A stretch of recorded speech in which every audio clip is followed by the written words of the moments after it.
Hello everyone, welcome back to the channel. तो जब भी हम लोग ट्रेडिंग स्टार्ट कर रहे होते हैं ना, हमारे दिमाग में सबसे ज़्यादा जो एक डाउट होता है या सबसे पहला जो थॉट आता है वो ये आता है कि हमारे पास एक स्ट्रेटजी होनी चाहिए, जो कि बिल्कुल सही है। क्योंकि हमें सबसे पहले एक स्ट्रेटजी चाहिए होती है जिससे हम ट्रेड करके प्रॉफिटेबल बन सकते हैं। ठीक है, तो आज मैं आपको एक ऐसी स्ट्रेटजी बताने वाला हूँ जो कि बहुत सारे अच्छे अच्छे ट्रेडर्स यूज़ करते हैं उसको अपने अकाउंट्स को क्लियर करने के लिए, अपने अकाउंट्स को ग्रो करने के लिए, और जो कि मार्केट स्ट्रक्चर बेस्ड स्ट्रेटेजी है। ठीक है, तो इस वीडियो को एंड तक देखना। और बहुत ही सिंपल स्ट्रेटेजी है, कुछ ज़्यादा बकवास नहीं होने वाली है या कोई भी ऐसी कॉम्प्लिकेटेड चीज़ें नहीं है इसके अंदर। तो इस वीडियो को एंड तक देखना, और अगर सब्सक्राइब नहीं करा हो तो सब्सक्राइब कर लेना। ठीक है, तो स्टार्ट करते हैं इसको। तो बेसिकली आपने शायद P(3) सुना होगा। ठीक है, P(3) को हम बोलते हैं पावर ऑफ 3। ठीक है, या और P(3) को हम बोलते हैं AMD। ठीक है, एक्यूमुलेशन, मैनिपुलेशन और डिस्ट्रीब्यूशन। तो P(3) और AMD एक ही चीज़ है, पावर ऑफ 3। मतलब ये बेसिकली मार्केट का एक स्ट्रक्चर होता है, मार्केट के मूव करने का स्ट्रक्चर। तो जैसे कि ये जो यहाँ पे मैंने ये बनाया है, ठीक है, आप इसको देख के भी समझ गए होंगे कि एक्यूमुलेशन, मैनिपुलेशन, डिस्ट्रीब्यूशन है। ठीक है, AMD या P(3) है, पावर ऑफ 3। तो इस पे ट्रेड कैसे करते हैं मैं आपको ये बताऊंगा। और ये स्ट्रेटजी जो है ना, बहुत ही अच्छी स्ट्रेटजी है। इस पे आपको बहुत अच्छी रिस्क रिवॉर्ड वाली ट्रेड्स मिलेंगी। ठीक है, और इससे आप अपना अकाउंट्स क्लियर कर सकते हो, फंडेड अकाउंट्स, या फिर अपना अकाउंट ग्रो कर सकते हो, आप जैसे चाहो। इसको बैक टेस्ट करके देखना जब मैं इस वीडियो को मतलब ख़त्म करूँगा उसके बाद। तो अब आप ध्यान से सुनना। ठीक है, तो ये हमारा एशियन सेशन होता है, लंदन सेशन होता है और न्यूयॉर्क सेशन होता है। आप लोगों को एक बात तो पता होगी, आपने पहले भी वीडियोस में देखा होगा कि एशियन सेशन में ट्रेड लोग इसलिए नहीं करते क्योंकि एशियन सेशन ना लो वॉल्यूम सेशन होता है, बहुत ज़्यादा कम वॉल्यूम होता है एशियन सेशन में। इसलिए लोग एशियन सेशन में ट्रेड करना पसंद नहीं करते। ठीक है, तो एशियन सेशन हमेशा मैनिपुलेटिव सेशन होता है, सॉरी, एशियन सेशन हमेशा कंसोलिडेटिंग सेशन होता है। इस टाइम पे हमेशा जब मार्केट का पहला सेशन होता है सुबह 5:30 बजे के आसपास और 11:30 बजे तक, मार्केट एक कंसोलिडेशन रेंज में ही होता है। मार्केट का कंसोलिडेशन होने का जो रीज़न होता है ना, वो ये होता है कि जब भी तुम मार्केट में देख लेना, जहां मार्केट में कंसोलिडेशन हो रहा है ना, वहां से मार्केट रिवर्स हो जाता है 80% ऑफ द टाइम। जब मार्केट में कंसोलिडेशन हो रहा है ना, लंबे समय से, किसी भी सेशन में हो रहा हो, सिर्फ एशियन की बात नहीं कर रहा मैं। ठीक है, किसी भी सेशन में अगर मार्केट में कंसोलिडेशन हो रहा है तो मार्केट यहाँ से मूव हो जाएगा। अगर मार्केट ऊपर से नीचे आ रहा है तो यहाँ से मूव हो जाएगा, और अगर मार्केट नीचे से ऊपर जा रहा है तो यहाँ कंसोलिडेट करके यहाँ से मूव हो जाएगा। ठीक है, रिवर्स कर देता है मार्केट अपने आप को। उसका रीज़न ही होता है, मार्केट का ये स्ट्रक्चर होता है मूव करने का। तो एशियन सेशन जो है ना, हमेशा कंसोलिडेशन मतलब एक्यूमुलेशन वाला एरिया होता है। लंदन सेशन जो है वो हमेशा से एक मैनिपुलेशन वाला एरिया होता है। ठीक है, और जो न्यूयॉर्क सेशन होता है ना, जिसमें तुम बहुत बड़े बड़े मूव देखते हो, वो एक डिस्ट्रीब्यूशन वाला एरिया होता है। ये चीज़ शायद आपको बताई होगी किसी ने, अगर नहीं बताई होगी तो मैंने आप बता दी। इस चीज़ को हमेशा जब भी ट्रेड कर रहे हो तो ध्यान में रखना, क्योंकि तो लोग कहते हैं ना एशियन सेशन में हम ट्रेड करते हैं। क्यों ट्रेड करते हैं? क्योंकि एशियन सेशन में ना मार्केट डिस्ट्रीब्यूशन क्रिएट करता है, मार्केट एंट्रीज क्लियर कर रहा होता है, इसलिए वहाँ पे वॉल्यूम बहुत ज़्यादा क्रिएट हो जाता है। और अब लोग ज़्यादा न्यूयॉर्क सेशन में ट्रेड करने लगे तो इस वजह से और ज़्यादा वॉल्यूम क्रिएट होता है। ठीक है, लंदन सेशन में हमेशा देखो, एशियन सेशन हमेशा कंसोलिडेट करेगा, लंदन सेशन हमें ट्रैप करेगा, और न्यूयॉर्क सेशन अपना एक्चुअल मूव देगा। ठीक है, तो बेसिकली ऐसे काम करता है कि अगर तुम यहाँ पे देखोगे तो ये हमारा एशियन सेशन हो गया, ये हमें मैनिपुलेट करा लंदन ने, ये हमारा न्यूयॉर्क आ गया। ठीक है, ये फिर हमारा एशियन सेशन हो गया। ठीक है, ये हमें मैनिपुलेट करा लंदन ने, ये हमारा न्यूयॉर्क सेशन आ गया।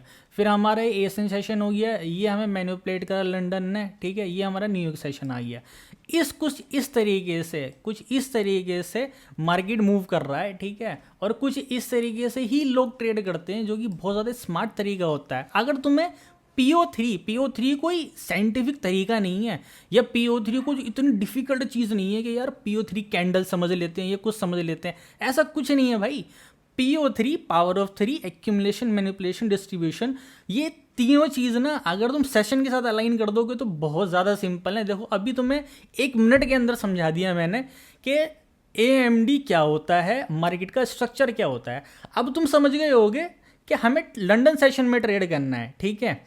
तो जब मार्केट मूव करता है, न्यूयॉर्क सेशन में आके जब मार्केट मूव करता है, ठीक है, एशियन सेशन के बाद, इस सेशन के बाद जब मार्केट ने हमें मैनिपुलेट करा और अपना एक्चुअल डिस्ट्रीब्यूशन मूव दिया है, जब वो मार्केट मूव दे रहा है तो वो किसी तो लेवल से दे रहा होगा ना, बिना रीजन के तो मार्केट रिवर्स नहीं होएगा ना ऐसे करके, वो किसी ना किसी लेवल से रिवर्स होएगा, तुम्हें एक वजह देगा, एक ये फॉर एग्जांपल सप्लाई जोन देगा और वहाँ से रिवर्स होगा, या फिर तुम्हें एक डिमांड जोन देगा और वहाँ से मार्केट रिवर्स होगा।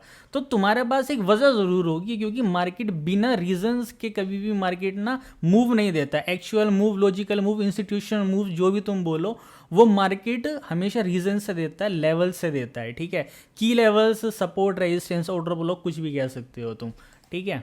तो अब मैं तुम्हें इसका एग्जांपल देता हूँ। ये जो मैंने समझाया ना, तुम्हें पूरी लाइफ अपनी ध्यान रखना, तुम कभी भी ना ट्रैप नहीं होगे, तुम्हें हमेशा बायस भी समझ में आ जाएगा, तुम्हें ये भी समझ में आ जाएगा कि हाँ ठीक है, किस तरीके से अभी लंदन सेशन चल रहा है, तो लंदन सेशन में हम एक्चुअली ट्रैप हो सकते हैं। तो हमें अच्छे से एक ही साइड में ट्रेड करना है, ना कि हम दो साइड में ट्रेड करें, ठीक है। तो अब मैं तुम्हें एक चीज़ और बताता हूँ जो कि बहुत ज़्यादा इंपॉर्टेंट है, और ध्यान से सुनना, ठीक है। एक मिनट।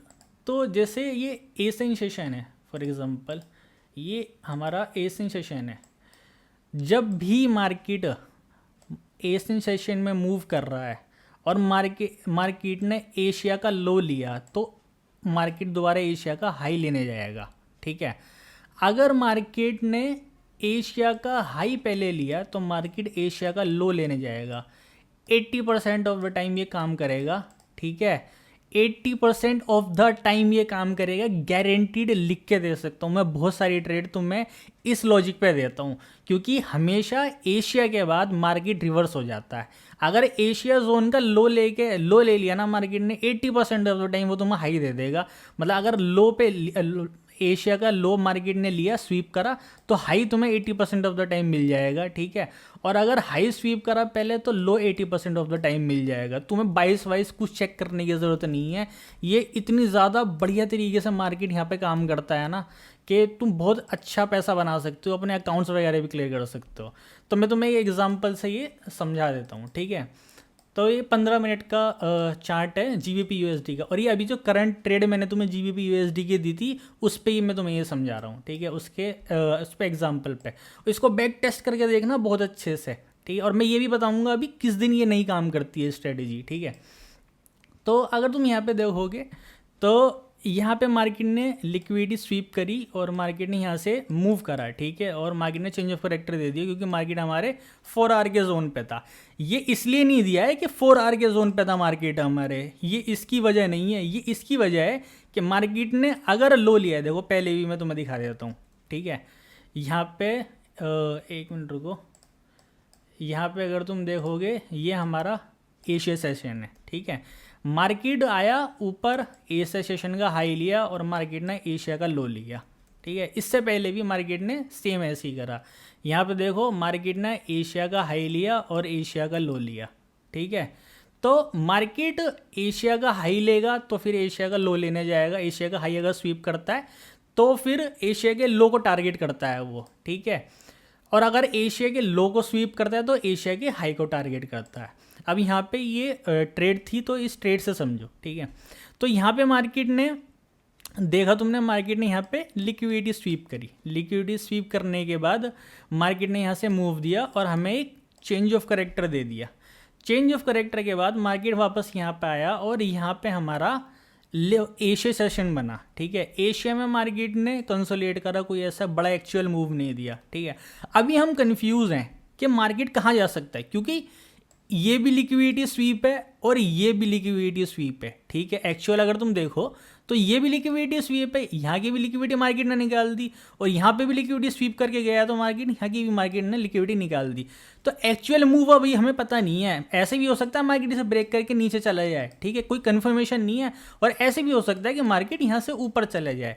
लेकिन हमें कन्फर्मेशन मिला कैसे? हमें कन्फर्मेशन ऐसे मिला कि जो हमारा एशिया सेशन कंसोलिडेट कर रहा था, उसके नीचे मार्केट ने एशिया का लो स्वीप करा और उसके नीचे हमें एक डिमांड एरिया बना, ठीक है, डिमांड एरिया मिला या सपोर्ट मिला या कुछ भी कह लो, ठीक है।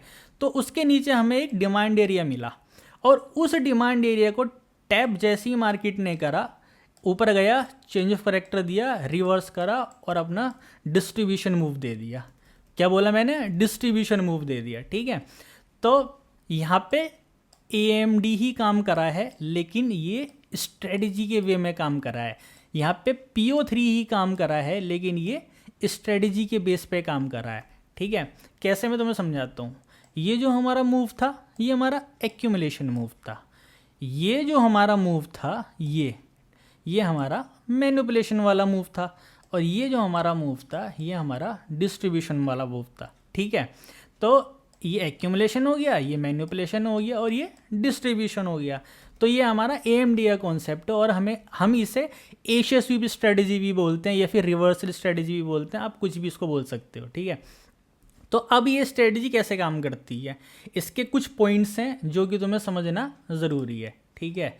तो मैं 1 बाय 1 यहाँ पे लिख देता हूँ, ठीक है। पहली चीज़, हमें एशिया सेशन का, ठीक है, हाई और लो मार्क कर लेना है। एशिया का हाई और लो हमें मार्क कर लेना है, ठीक है। दूसरी चीज़, हमें एशिया के, अगर एशिया का हाई और लो हमने मार्क कर लिया, हमें एशिया के जब मार्केट फॉर एग्जांपल ये एशिया है, तो एशिया के नीचे आया मार्केट, तो हमें यहाँ पर देखना है कि कोई डिमांड एरिया तो नहीं है। अगर मार्केट में यहाँ पे कोई डिमांड एरिया है तो मार्केट यहाँ पे आएगा, ठीक है। मार्केट यहाँ पे चेंज ऑफ करेक्टर देगा, यहाँ पे आप रिट्रेसमेंट लेगा और एशिया के हाई को टारगेट कर देगा, ठीक है। अगर एशिया का मार्केट ने हाई ब्रेक करा, ठीक है, हाई ब्रेक करने के बाद हमें यहाँ पे देखना है कि यहाँ पे कोई सप्लाई एरिया तो नहीं है। जैसे ही मार्केट सप्लाई एरिया पे आएगा, एक मूव देगा, ठीक है, चेंज ऑफ करेक्टर देगा, यहाँ पे हम रिट्रेसमेंट का वेट करेंगे और यहाँ पे मार्केट इसके लो को टारगेट कर लेगा। यही हमारी बहुत ही सिंपल सी स्ट्रेटजी है, ठीक है। एशिया स्वीप स्ट्रेटजी उसको बोलते हैं। तो इस स्ट्रेटजी को ध्यान रखना और इस स्ट्रेटजी पे अच्छे से ट्रेड करना, बहुत ही सिंपल, बहुत ही इफेक्टिव स्ट्रेटजी है ये, ठीक है। मैं पर्सनली इसको बहुत यूज़ करता हूँ। बहुत सारे मेरे ऐसे ट्रेडर दोस्त हैं जो कि इंडिया से बाहर रहते हैं, वो भी बहुत अच्छी तरीके से इसको यूज़ करते हैं, ठीक है, और ये बहुत अच्छे रिटर्न देती है। तो इस स्ट्रेटजी को यूज़ करना, ध्यान रखना, ठीक है। मैं दोबारा एक बार ही समझा देता हूँ। हमें देखना है एशिया मार्केट, हमें देखना है एशिया का लो दिया मार्केट ने, हमें देखना है उसके नीचे कोई भी किसी भी टाइम फ्रेम पे, 1 आवर पे, ठीक है, 30 मिनट पे या 15 मिनट पे कोई डिमांड एरिया है। तो हमने देख लिया, हाँ डिमांड एरिया है। जैसे ये चेंज ऑफ करेक्टर देगा, ठीक है, या फिर कोई भी इनगल्फिंग पैटर्न बनाता है या फिर कोई अच्छा मारूबुजू कैंडल बना देता है, ठीक है, तो ये हमें एक कन्फर्मेशन मिल जाता है, साइन मिल जाता है कि हाँ यहाँ से मार्केट रिवर्स हो सकता है। तो जैसे ही मार्केट यहाँ से चेंज ऑफ करेक्टर देगा, वेट करना है, ठीक है, हमें अपने रिट्रेसमेंट का, और उसके बाद हमें उसमें घुस जाना है और एशिया का हाई मार्क कर देना है। और अब एक चीज़ और बता देता हूँ, ये स्ट्रेटजी किस दिन काम नहीं करती है। मंडे को ये स्ट्रेटजी काम नहीं करती है। इसका रीज़न है, मंडे को बहुत ज़्यादा लो वॉल्यूम होता है मार्केट में, ठीक है। तो जब मार्केट में लो वॉल्यूम होता है ना, अगर एशिया भी लो है और लंदन भी लो है, तो मार्केट में अगर लो वॉल्यूम क्रिएट हो जाता है, तो इसलिए ये स्ट्रेटजी इतनी प्रॉपरली वर्क नहीं करती। और मैंने बहुत ज़्यादा कम इसको बनते हुए भी देखा है, ठीक है, काम करते हुए देखा है मंडे में। तो मंडे के अलावा तुम्हारे पास जितने सारे सेटअप है ना, फॉर एग्जांपल जितने सारे तुम्हारे पास पेयर्स है ना, सारे पेयर्स पे जा के देख लेना, सारे पेयर्स पे तुम्हें ये स्ट्रेटजी बहुत अच्छे से काम करती हुई मिलेगी। तुम्हारे फंडेड अकाउंट्स वगैरह सब क्लियर कर देगी और बहुत अच्छे रिटर्न निकाल के देगी तुम्हें। ऐसा नहीं है कि तुम्हें हाई मार्क करना है, ये तो मैं तुम्हें इसलिए बता रहा हूँ कि तुम्हारी एक्यूरेसी ज़्यादा हो जाएगी, ठीक है। लेकिन अगर तुम चाहो तो होल्ड करके जितना ये चले इसको होल्ड कर सकते हो, 1:3, 4, 5 के आसपास। 5 लास्ट रखना, 5 से ज़्यादा मत रखना, ठीक है। तो that's it for the video, thank you so much.